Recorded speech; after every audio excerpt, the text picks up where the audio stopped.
4th channel. Hey there, welcome to our YouTube channel.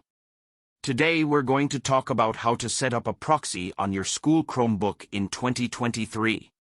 If you're a student who's trying to bypass school internet restrictions or access blocked websites, a proxy server can be a handy tool. Step 1. Choose a proxy server. The first step is to choose a proxy server that you want to use.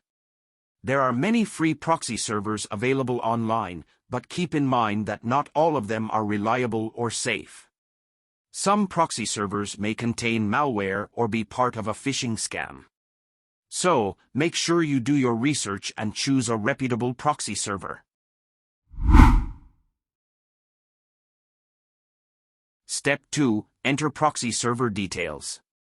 Once you've chosen a proxy server, you need to enter its details into your Chromebook settings. To do this, go to the Chrome browser settings and click on the Advanced tab. Then, click on Open Proxy Settings and select Manual Proxy Configuration.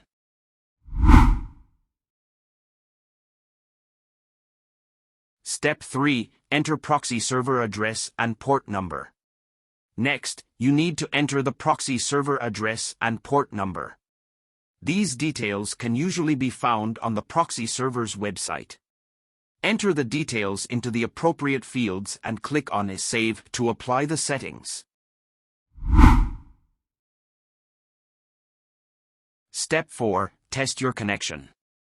After you've entered the proxy server details, it's a good idea to test your connection to make sure it's working properly.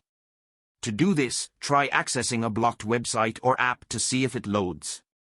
If the website or app loads without any issues, then the proxy server is working correctly. That's it. By following these simple steps, you can set up a proxy on your school Chromebook in 2023 and bypass internet restrictions. However, keep in mind that using a proxy server may not always be legal or ethical, so use it responsibly and at your own risk. Thanks for watching, and don't forget to subscribe to our channel for more tech tutorials and tips.